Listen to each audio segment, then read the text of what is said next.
Sejam bem-vindos a mais um episódio de Raiz Informativa, o primeiro e único podcast canábico do Espírito Santo, onde eu, Litsa Aone, advogada e ativista, e eu, Cíntia Valadão, médica especializada em psiquiatria e medicina do canabinoide, trazemos informação sem tabu sobre a planta.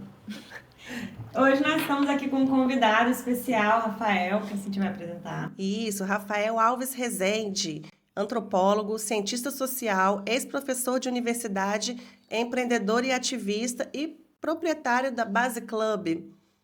Se vocês não conhecem, passem lá para conhecer, porque é um dos nossos cantinhos preferidos em Vila Velha, né, Litsa? Um barzinho bem acolhedor para o pessoal que é evoafetivo, um point de encontro ali da galera, um local perfeito para você ficar feliz ali e encontrar os seus amigos. Seja bem-vindo, Rafa. Muito obrigado, meninas. Valeu pelo convite. Fico muito feliz de estar aqui com vocês. Maravilha. Antes de começar, então, esse episódio, já segue a gente, se inscreve, né, no canal, curte esse episódio e encaminha para alguém que você acha que precisa assistir, porque a gente vai trocar várias informações bacanas aqui e fazer os agradecimentos aos nossos apoiadores, a Paranauê Studios, que fornece esse espaço para a gente poder fazer esse podcast, e a Marcela da Hemp Art, @hempart705, que faz essa arte incrível. Se você quer ter uma réplica ou outros produtos parecidos com esse, artesanal, ela é uma artista que faz aí esse trabalho lindo. Então vamos lá. Show! Partindo para a nossa primeira pergunta, como que a cannabis entrou na sua vida, né? Então, eu venho de uma família muito religiosa. Então, a cannabis sempre foi visto por mim como droga. Então, na adolescência e juventude, eu passei longe disso, né? E soube de amigos que já começaram a usar aos 15, 16 anos de idade. Eu achava isso algo muito além do que eu devia fazer, né? E aí, mas quando eu fui para a universidade estudar lá em São Paulo, eu sou do estado do Rio de Janeiro, fui para São Paulo para estudar, então lá eu tive contato com a cannabis por volta de 18, 19 anos. Mas não entendi muito bem também a experiência, até porque eu já tinha toda essa formação religiosa. E aí, quando eu vim para o Espírito Santo, aos 26 anos de idade, aos 25, 26 anos de idade, aí eu experimentei de novo a cannabis e aí eu fui entender o que ela era de fato na minha vida, porque eu sempre tive muita ansiedade, desde muito novo. Então, eu sempre achava que eu precisava andar no ritmo do mundo. Então, é sempre tudo muito corrido e a gente sempre acha que a gente não dá conta quando a gente está ansioso. E aí, quando eu experimentei, e eu já tinha 25, 26 anos, já tinha um pouco mais de maturidade para entender o que aquilo significava para mim, aquilo, de fato, fez com que eu entrasse no meu ritmo, no meu tempo. Então, eu que estava muito acelerado, eu voltei e entendi que era possível a gente Passou encontrar... a ter mais clareza, né? Exato. Ela te traz uma clareza, ela abre a sua Porque a gente está num fluxo, né, constante o tempo todo. Muitas... Te tira do automático, né? Exato. Muitas demandas o tempo todo que nos colocam no automático, de repente você fuma e você sai desse automático. Você entra na sua própria dimensão, no seu próprio ritmo. Refletir sobre tudo. E aí eu comecei a desenvolver uma rotina, como eu dava aula, e eu lia muito, estudava muito para dar aula. Dava aula de quê? Sociologia, antropologia, ciência política, filosofia ética, as matérias relacionadas. Muito, né? Porque é uma brisa esses assuntos. Exatamente. Ajuda muito a refletir, porque como ela te joga num outro estado de consciência, você vai abrindo as suas portas da consciência. E eu li muito sobre isso também, para poder entender o que aquela experiência significava de fato. Então, aos 25, 26 anos, tendo essa experiência, eu falei, cara, então agora eu entendi que isso aqui para mim é terapêutico. E aí eu lia muito, eu fumava para ler, na verdade. Então eu lia, eu assistia um filme. Então o meu objetivo inicial era sempre para reflexão, nunca a princípio, como a gente chama, recreativo. Uhum. Eu sei que hoje tudo é terapêutico, a gente já tem esse entendimento, né? Seja no ambiente que você está fazendo uso recreativo ou não. Mas para mim sempre teve esse efeito de me desacelerar, de me colocar no meu próprio ritmo, de me levar a reflexões que eu não teria se eu não tivesse feito o uso da cannabis. Então, ela de fato mudou a maneira como eu percebo a realidade. Antes e depois da cannabis, isso tudo me fez entender que existiam muitas portas da percepção que eu precisava abrir e que a planta me ajudaria a abrir, como me ajudou e ainda ajuda a abrir alguma dessas portinhas. e de se entender e entender um pouco melhor o mundo, né? Muito bom, né? Maravilha. Então, eu vou até puxar um gancho assim, com a sua formação. Como você acha que se conecta essa sua formação como cientista social com a questão que você faz hoje, né, da cannabis, com esse movimento que você faz ali no Base também, que daqui a pouco a gente vai falar um pouco mais sobre isso. Então, eu acho que tem tudo a ver, né? Porque a gente está falando sobre ciências sociais, a gente estuda o comportamento humano.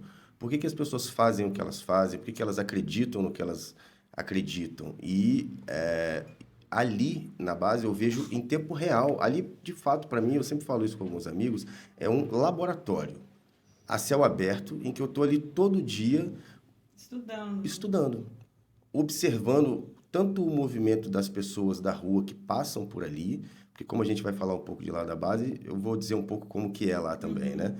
Mas as pessoas passam na rua e tem uma comunidade canábica sentada, interagindo, e que já está, de um certo modo, integrada ao bairro, e que é um bairro bem conservador. Isso né? que é E bacana. não tem um muro, né? A galera fica Não, na calçada. Não. É na calçada. Bem ali. É na É rua. cadeirinha de praia, sabe? Coloca assim na calçada. E ali é bem. A rua dá pra praia, então vem um vento gostoso, Sim, sabe? sim. A brisa o A tempo brisa todo do ali. mar, muito boa. Então, o que que tem a ver, né? O fato de eu entender ou estudar constantemente o comportamento das pessoas fez também com que ao longo de 4 anos que a gente está lá aberto, eu fosse entendendo também assim como que era possível a gente gerar esse movimento de uso constante de cannabis na rua, num bairro bem conservador, como que isso foi acontecendo de maneira fluida, devagar. Houve, obviamente, algum embate, né? Mas como a gente nunca foi do conflito, as pessoas foram se dando conta também de que, em geral, quem usa cannabis não é do conflito. Isso aí. Mas vocês sofreram ali alguns ataques, né? Aham. Retaliação. Sim, então, foi bem de leve, para ser sincero. Assim. Foram, na verdade, denúncias que as pessoas faziam tanto para o Ministério Público, quanto para a polícia, quanto para a prefeitura. Aonde eles puderam denunciar, Sim. eles fizeram isso. No entanto, a gente nunca teve nenhum problema relacionado a cannabis. A polícia já foi lá, mas por causa de som. Não era por causa do uso de cannabis, né? E eu achei muito interessante um papo que eu tive com um dos policiais que uma vez foi lá. Foi a única dura que teve lá, que aconteceu bem próximo da esquina ali da rua, que não é tão perto ali da base, mas quem estava na esquina estava participando ali do rolê da base. Eu acompanhei essa dura, inclusive os meninos que levaram a dura foram super educados com os policiais também foram. Você viu que eles até agradeceram os policiais pela dura Agradeci. gentil. Você toma uma dura e agradece, né? Então, eles foram, de fato, muito gentis, assim, esses meninos que levaram a dura, né? E logo após, eu tive um papo com os policiais. E, nesse papo, eles mesmos disseram, a gente sabe que vocês não fazem mal a ninguém. E eu dizia, olha só que público educado, aqui nunca tem briga, né? Não, E muito de boa ali. E ele sempre falou, a gente sabe que vocês faziam isso aqui, mas a gente faz vista grossa. Então, o nosso papo foi se encaminhando para o fato de que eles sabem, a polícia sabe, né? O poder público sabe que a gente está se encaminhando para a legalização. Existe uma tolerância, né? Exato. Então, por mais que a gente esteja ali num bairro nobre, que é próximo da praia, então isso de algum modo também traz alguma... Incomoda, né? Mas, ao mesmo tempo, a polícia fica meio assim de fazer intervenções ali. Então, ele fez essa intervenção, o papo que a gente teve foi muito fluido, muito tranquilo, e a gente não teve mais nenhum tipo de problema com isso. Então, eu acho que entender também, assim, estrategicamente. Como agir, né? Como Se a gente agir. tivesse confrontado ali, o Isso cara ia aí, falar, exatamente, todo dia. Direto. E, desde o começo, a gente nunca levantou nenhuma bandeira no sentido Isso. ativista, ativo mesmo, né? De estar ali ativamente dizendo, não, nós somos a favor da legalização. Não, a gente simplesmente senta e a gente fuma. Então, a gente se Não tem torna... nada, não tem nenhum ícone, nenhuma imagem, nada. Exatamente. Né, Então, a nem- gente se torna aquilo pelo qual a gente luta. Isso. Então, tá aí estampado nas nossas atitudes, não nas nossas bandeiras ou nas nossas falas, né? Aí criou-se uma comunidade mesmo, ali é uma tribo. E isso que você está falando é muito interessante, porque dentro da antropologia a gente estuda comunidades. Isso. Como que essas comunidades se formam, né? Então, ali, de fato, se criou uma comunidade canábica, de tal forma que a gente vai se juntando com quem também tem esse mesmo discurso, essa mesma busca. No caso, a gente se uniu justamente por conta disso. E né? qual que é o lema da base? É amor, liberdade... Liberdade e amor. Liberdade e amor. Liberdade Então, e amor. conta um pouquinho mais pra gente dessa iniciativa, como que surgiu a ideia, o que você pensou quando você abriu, quais foram os receios, os desafios também, a gente quer saber. Os desafios de ser um barzinho canábico no Espírito Santo. Uhum. Legal, legal. Isso foi em 2020, no meio da pandemia. Eu dei aula na universidade durante muito tempo, durante 14 anos. E aí, quando eu saí da universidade em final de 2018, 2020 eu fui empreender. Então, quando em 2020 eu fui abrir aquele espaço, tinha mais um sócio também, que agora não tem mais, a nossa ideia era, vamos abrir um espaço em Itapuã que seja... Legalize. Não, a princípio Não a tinha gente essa ideia. não tinha essa ideia. Exatamente. Foi acontecendo. Foi acontecendo, porque eu fazia uso e ele também fazia uso. Logo, a gente abre o espaço, põe as cadeiras, senta e acende um. Então, isso começou a se tornar rotineiro de uma maneira totalmente despretensiosa. Legal, isso é E bem aí- legal. E a gente não imaginava que quem fosse ir para lá, colar lá, fosse Também ia fazer esse isso, público né? também. Só que as pessoas foram se sentindo livres para isso, foram vendo, foram entendendo. É aquele senso de pertencimento, né? E o nome sempre foi Base Clube desde o início? Não, era um outro nome, Red Hop chamava. E aí, quando o sócio saiu, ele levou o nome, e aí eu fiquei com um ponto. Com um ponto, eu cheguei para os meus amigos, para a comunidade que já estava formada, e falei com eles, ei, vocês me ajudam a escolher um nome novo. Então, como tinha esse nome antigo, ninguém chamava pelo nome. Aham. As pessoas chamavam, vamos lá para a base, lá é a nossa base. Então, eu acho muito legal porque isso é um jargão do meio canábico. A pessoa fala, vamos colar lá na base. Aí a base é a casa de alguém ou é algum lugar. Aham. E aí você tem um point com o nome base, é genial. Porque eu vou colar lá na base, tipo, é o Exato. local. Mas surgiu assim mesmo, da força da comunidade. Falou, Rafa, a gente sempre chamou aqui de base. A gente nunca chamou pelo nome antigo. Então, o que se a gente pôr base? E aí a Vocês gente que acrescenta chamavam um pelo clube. nome errado, né? Exatamente. Foi base. Sempre foi base. Porque se criou uma comunidade, isso é muito legal. Então, o fato da gente ter desenvolvido desde 2020, ali no meio da pandemia, e ter se iniciado de forma espontânea, Orgânica, né? Exatamente, o uso da cannabis, e foi sempre assim, a gente foi criando as regras ao longo do tempo. Então, por exemplo, a gente via à tarde, às 4 da tarde, os caras já acendiam, sei lá, algum que fosse muito fedorento, por exemplo, e aí passa a senhora, passa a criança, passa cachorrinho. A gente fala, poxa, será que agora é o melhor horário para isso? Aí fomos, ao longo do tempo, criando algumas Foi regras. moldando, né? Exatamente. E E a galera avisando as respeita, pessoas. super respeita, né? A galera é muito respeitosa, isso é muito legal também. A galera da cannabis é muito respeitosa em geral.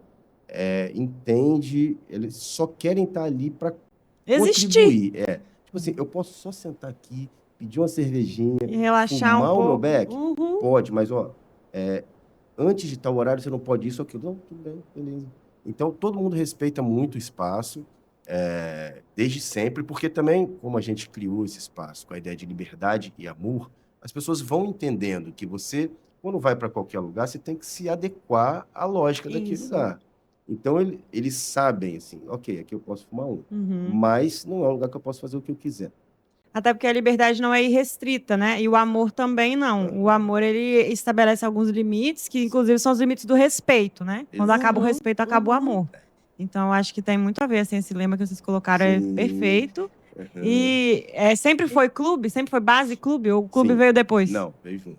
Legal. Quando a gente criou esse nome base, veio base. Porque justamente Bacana. a ideia de... Várias pessoas iam lá e achavam que a gente era um grupo de amigos fechado, que elas não tinham como entrar ali e ficavam sem Era um graça clube de entrar. fechado, né? E ao longo do tempo elas foram entendendo que não é isso. Que o clube é de quem chega e quer fazer parte. Aham. Se Qualquer um, você né? se identificar com o rolê e você está ali tanto se identificando quanto contribuindo, você está ali para somar, você também é parte do clube. Então as pessoas Legal. foram entendendo isso. Não, e vocês conseguiram atrair também uma galera LGBT, né? que eu acho que... Eu não tinha reparado isso, mas é Não, verdade. mais da metade das pessoas que frequentam. Não. A Cíntia já fez uma pesquisa Sim, estatística. legal. Sim, é bem A gente tem lá um samba que é chamado Samba das samba das Meninas. meninas. Legal. Esse samba que foi o estopim mais forte para esse público LGBT, porque a gente já teve gente lá também, funcionário trabalhando com a gente, que é também LGBT, e uma especificamente muito querida, Lohane, ela era muito expressiva, Extrovertida? muito extrovertida, conversava com todo mundo, uma pessoa super respeitosa e super respeitada por nós também. Então ela trouxe essa voz LGBT muito forte numa época, mas quando começou o samba, isso estourou. Porque algumas meninas do samba são lésbicas, né? Então, elas trouxeram também esse público, essa narrativa, e sabe que ele é um espaço de acolhimento, né? Então, as pessoas vão lá e se sentem livres para serem o que são. A ideia de liberdade, antes de tudo, é que você é livre para ser quem você é, sem ser julgado, mas também sem julgar ninguém, né? Nossa, teve um dia que eu amei, foi o carnaval do ano retrasado. Eles fecharam a rua. Eu era vizinha lá, eu morava lá na época. Foi quando eu conheci a base, eu morava, né? Morava ali do lado. E aí a gente acordou com um barulhinho. O que está acontecendo? Descemos para ver. Eles conseguiram fechar a rua com um bloquinho da base. Muito legal. E teve samba. A galera toda já fantasiada. Foi muito legal. Foi muito bacana. No próximo eu vou querer colar. O bloco Balança Penha também. A gente pode fazer lá um bloco cannabis. Um bloco cannabis. Isso. Bloco foi cannabis. muito top. Cannabis. Legal. E eu acho massa também que o nome base, ele tem uma metáfora que também vem da base, né? A gente está construindo ali em cima de uma base que foi a própria comunidade. Sim, então, além de ser base que é o local, o point, também é um nome que, igual a gente fala, vou voltar para a base, eu vou me basear naquilo ali que está acontecendo. Eu acho muito legal a força das palavras, assim. Sim. Como que essa sua formação em antropologia influencia no seu empreender? Eu acho que isso é muito bacana também. Você veio de lugar muito dissociado do empreendedorismo, né? Porque a academia, normalmente a pessoa que é muito acadêmica, ela não tem esse perfil muito empreendedor. E eu imagino que essa bagagem tenha influência na sua atividade hoje, né? Sim. Quando você é do meio acadêmico, em geral, você está muito afastado da prática. E foi o que aconteceu comigo também. Eu estava no meio acadêmico e afastado da prática. Mas uma coisa que eu entendi no meio acadêmico é que eu não tenho perfil de acadêmico. Eu sabia que eu era um comunicador e eu entendi ao longo do tempo que eu dei aula que eu sabia construir comunidades. A partir das aulas que eu dava, que eram aulas, a princípio, para os alunos que estão entrando, inusitadas. Você vai ter uma aula de filosofia e ética. Às vezes é 7h15 da manhã de uma segunda-feira. Ninguém merece, né? Você tem que falar alguma coisa que preste para a pessoa te prender a atenção. Exatamente. Então, eu comecei a entender que o meu processo de venda era ali. Que eu precisava vender para aqueles alunos a ideia de que eles não estavam perdendo tempo. Na verdade, valia muito mais a pena estar ali do que estar em outro lugar. Para isso, eu tinha que fazê-los, de fato, refletir sobre a vida. Então, como é que eu trouxe isso para o empreendedorismo? Uma que foi difícil, né? Você mudar de perfil. Você, querendo ou não, quando você está empreendendo, você tem que lidar com todas as áreas. Com tudo. Antes eu tinha só que ler, escrever e ensinar. E isso, com o tempo, você pega o jeito de fazer, então você fica bom naquilo. Empreender é outra coisa, completamente diferente. Você tem que ir muita coisa para a prática. Não existe mais muita teoria. A teoria, eu volto para a teoria para buscar soluções ali para a minha prática. Mas, em geral, a coisa é muito prática.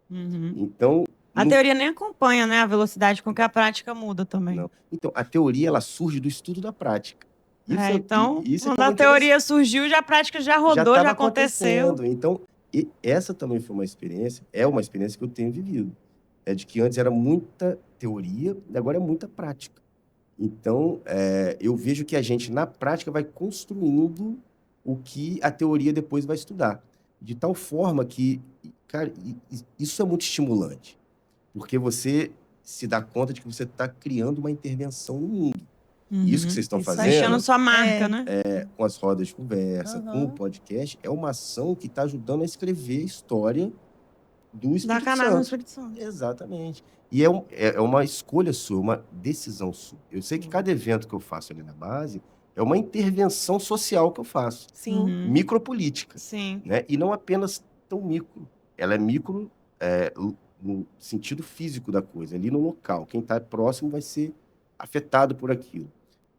Mas quando a gente vai para o Instagram também, você já ganha uma outra dimensão. Sim. Sim. Né? Assim como vocês devem ter gente que assiste vocês em outros estados, às vezes em outros Portugal, outros eu já países. vi Exatamente. as estatísticas. A gente também tem gente que vem acompanhando a base de outros lugares. Aí o cara, às vezes de outros estados, às vezes de outro país também. Teve um cara que veio lá Legal. da Itália, italiano, não Ponto era turístico, brasileiro. né? Tem que E dar um falou pulo lá assim, na cara, base. eu queria muito vir aqui, que eu conheço de Instagram. Você Que fala, caramba, então massa, você... nossa. A gente vê que essa micropolítica, que ainda é micro, Ela ela vai se funciona. transformando Sim. em macro, não vai para o global, né? E às vezes eu percebo assim, beleza, a gente faz a roda de conversa, pra quem não sabe, né? A gente faz uma roda de conversa lá, que o Rafa me convidou pra fazer, que diz o André que foi até a ideia dele, né? Vou deixar os créditos. Foi. É. E da Brenda. Ai, a Brenda, eu amo a Brenda. muito querida. Brenda, se você estiver assistindo. E a gente faz uma vez por mês sobre cannabis, sempre com temas variados. E é quando normalmente eu vou, porque eu moro em Jardim Camburi, é um pouco distante para mim, fica meio puxado o Uber, mas aí eu faço questão, porque é uma coisa que eu gosto muito. E sempre quando eu vou, eu vejo algumas mesmas caras, de pessoas que estão sempre ali. E às vezes pessoas diferentes. E aí eu sempre tento conversar com um pouco assim da galera, e sempre tem alguém que só tava ali por causa da roda de conversa, que foi para ver o assunto, e aí a pessoa sai dali encantada porque ela tava só dentro da cabeça dela, aquelas coisas, e aí ela não tava sabendo que tinha uma comunidade que ela podia externar, ouvir, falar, expressar. E aí da última vez eu conversei com uma menina que foi bem marcante, a vez que a gente foi também, tinha um pessoal Eu que já ficou bem participei da roda de conversa, emocionado. foi muito bom. E a gente conversa e vê que aquilo marcou a pessoa. Então foi mais uma roda de conversa pra gente, que às vezes foi uma marca na vida de alguém. Sim, então é bem foi. interessante isso. Gera esse impacto de fato, né? A gente faz uma escolha de fazer um evento, de falar sobre um tema, e tem gente que vai, se identifica, e eu lembro de uma vez que a gente estava falando até sobre as questões psíquicas, né? E teve gente que se abriu como se estivesse realmente numa espécie de Terapia em grupo, de não? grupo. Exatamente. Então, isso E também em é geral terapêutico, ocorre. né? Às vezes a pessoa não fala nunca com ninguém, aí ela se abre, aquilo também dá um alívio, né? E vê que tem gente também que vive a mesma realidade ou que precisa ouvir as Ela mesmas encontra a coisas. brecha, né, ali para poder se expor. E aí, assim vai se construindo a comunidade. E diminui as distâncias também. Por exemplo, a doutora Cíntia é uma médica psiquiatra. Normalmente, os médicos estão em outros lugares, a gente não convive com eles, né? E aí você tá no rolê, e a sua médica tá no rolê. Poxa, isso cria um vínculo, isso fica muito mais próximo, né? Eu já consegui vários pacientes lá da base. Eu também consegui cliente já, Que jurídico. legal. E todo mundo pergunta, eu sempre digo. Legal demais. E, bom, então, vamos puxando aqui pro encerramento, né, para cumprir o horário. O que não pode faltar, na sua visão, numa regulamentação da cannabis no Brasil? Porque se eu falar como tem que ser, a gente não vai acabar hoje, né? Então, vou falar o que não pode faltar. Regulamentação, acho que tem que estar muito clara a quantidade que você pode carregar para não deixar isso para análise nem do policial, nem do juiz. Ou seja, isso tem que estar bem estabelecido. Uma outra coisa também, eu acho que se a gente está falando de legalização, a gente tem que partir para todos os aspectos dessa legalização. Ou seja, antes de tudo, descriminalizar para que as pessoas entendam, cara, isso não é mais um crime. E aí eu acho que, fazendo isso, você começa a liberar, como eu posso dizer, alguns aspectos da vida social que as pessoas vão começar a lidar com isso com mais naturalidade. Uma coisa que eu acho muito interessante que vem acontecendo ali na base, aí eu acho que tem a ver com isso que eu estou dizendo, é que antes da legalização, a gente veio organicamente gerando uma normalização. Então, quem antes olhava para aquilo e falava, nossa, um bando de maconheiro reunido no meio da rua, que bizarro. Que absurdo, a Cracolândia. Vai passar pequeno e vai ver isso aqui. Hoje as pessoas já olham com outros olhos. Olha, nossa, que povo educado, que povo sofisticado, escutando uma música sofisticada. todo mundo em ordem. Lá Ali rola- sempre lá tem rola um galeria jazz, também de coisas culturais, né? Isso, tem que Pinturas, falar isso. esculturas. Sim, A base também, ela traz muito esse movimento artístico, né? sim, Porque sim. cada mês, eu acho, tem uma Uma exposição de arte diferente. de arte diferente. Aí tem os convidados também para se apresentar. DJ de vinil, Sim, sabe? sim. Música de vinil, jazz. Legal. Sim, O tem bandas de jazz também. Sambinha das meninas, lá, é muito bacana. É um negócio bem artístico também, sabe? Então, acho que as pessoas foram vendo isso, assim, que a cannabis ela é só mais um elemento na vida do indivíduo. Esse elemento, em geral, ele entra de modo terapêutico Uhum. e, no final das contas, a gente não está usando droga. A gente está fazendo uso de uma planta. Assim como o café, né? Exatamente. Então, E olha que o café é vicia. então, Pois é, dá Isso até é dor de interessante. cabeça se não tomar. se não tomar açúcar, nem se Que fala, é um tipo né, de cara? abstinência, né? Exatamente. Então, eu acredito assim, que o que não pode faltar é, antes de tudo, a normalização, para que as pessoas entendam, que é só uma planta. Tá? E, obviamente, que as pessoas serem presas por tráfico É um absurdo, né? A gente É tem que muito regulamentar absurdo. o comércio. Exatamente. Porque não adianta você Apenas isso. descriminalizar e a pessoa não poder comprar em lugar nenhum. É que vai continuar tudo do jeito que tá, né? Até porque, assim, se eu pego uma cerveja sem nota e vendo, É crime também, né? e por que eu não sou preso por isso? Aí o cara é preso por vender a maconha sem estar... mesmo que já esteja legalizado, o cara vai acabar sendo preso se ele vender fora da... Mas então, a gente precisa normalizar, porque é uma planta. Normalizar. Entende? Eu acho que grandes quantidades que aí fogem, no caso, quando legalizar, fogem aos impostos, enfim. Aí eles vão ter que lidar, a meu ver, de forma administrativa, não de maneira criminal, né? Então, eu acho que para mim o que falta é isso, é lidar com a coisa normalizando. Então, se Deixa eu a vendo- Receita Federal cuidar do problema, né? Exato. Eles não são tão bons de fiscalizar? Deixa eles É o que fiscalizar, funciona então. melhor, inclusive, no governo, a Receita Federal, né? Exatamente. Então, eu acho que é isso que não pode faltar. Perfeito. E pra gente puxando pro final aqui, faz seu jabá, apresenta aí a base, como que o pessoal te encontra a base também, o que você quer falar de lá que a gente não falou ainda. Bom, a base, como a gente já falou um pouco aqui, é um espaço de comunidade, onde lá você vai encontrar artigos de tabacaria, artigos de bar, você vai encontrar também uma galeria de arte, você vai encontrar sempre artistas lá, tanto resenhando, quanto fazendo um som, ou fazendo algum tipo de performance. E mais, você vai encontrar gente para sentar com você, trocar uma ideia, entender o seu mundo. E, enfim, não é um lugar só para você jogar conversa fora, né? A gente sempre, todos os papos, inevitavelmente, ali, eles têm algum propósito. Trocar uma boa ideia, né? Boa ideia, exatamente. Então, estão todos muito... Desculpa. Estão todos muito bem... estão todos convidados para estarem lá na base, para viver essa experiência de entender o que é a base, né?